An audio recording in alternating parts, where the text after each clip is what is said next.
नेपाळचा ढाण्या वाघ ते महाराष्ट्राचा लाडका पैलवान, देवा थापाचा थक्क करणारा प्रवास. नमस्कार, तुम्ही पाहत आहात वन प्लस मराठी. मित्रांनो, कुस्तीमध्ये वजन आणि उंची महत्त्वाची असते असं म्हटलं जातं.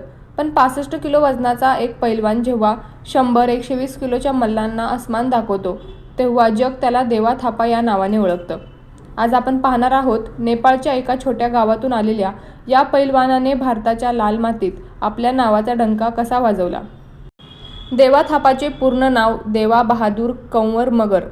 त्याचा जन्म नेपाळमधील पाल्पा जिल्ह्यातील निसदी या एका दुर्गम गावात झाला. घरची परिस्थिती अत्यंत गरिबीची. त्याचे वडील चंद्र बहादूर आजही नेपाळमध्ये साध्या घरात राहतात. परिस्थितीमुळे देवा केवळ 5वी पर्यंत शिकू शकला. पोटाची खळगी भरण्यासाठी तो लहानपणीच कामाच्या शोधात घराबाहेर पडला. कामाच्या शोधात देवा पंजाबमध्ये आला. तिथे एका ढाब्यावर हॉटेलमध्ये तो एक काम करू लागला. हॉटेलच्या जवळच असलेल्या एका कुस्ती आखाड्यात त्याने पैलवानांना सराव करताना पाहिलं आणि त्याला कुस्तीची ओढ लागली. कामातून वेळ काढून त्याने कुस्तीचे डावपेच शिकायला सुरुवात केली. सुरुवातीला छोट्या दंगलींमध्ये खेळणाऱ्या देवाने आपल्या चपळाईने सर्वांचे लक्ष वेधून घेतले. देवा थापाचे वजन साधारणपणे 65 ते 70 किलो आहे, पण तो कोणत्याही वजनी गटात खेळण्यास घाबरत नाही. तो मुद्दाम खुल्या गटात आव्हान देतो. आपल्यापेक्षा दुप्पट वजनाच्या पैलवानाला तो गधालोट आणि कलाजंग डावावर जेव्हा चितपट करतो, तेव्हा प्रेक्षक खुर्च्या सोडून उभे राहतात.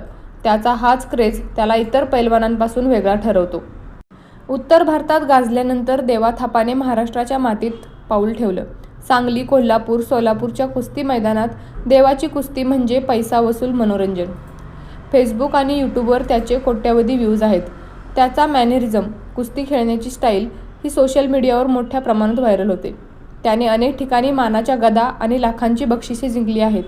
नुकतेच त्याने नेपाळमधील कुस्तीत मोठे यश मिळवून आपल्या देशाचा मान वाढवला आहे. देवाचा स्वभाव अत्यंत मनमिळावू आहे. त्याने 2 वर्षापूर्वी लग्न केले असून त्याची पत्नी भारतीय वंशाची आहे.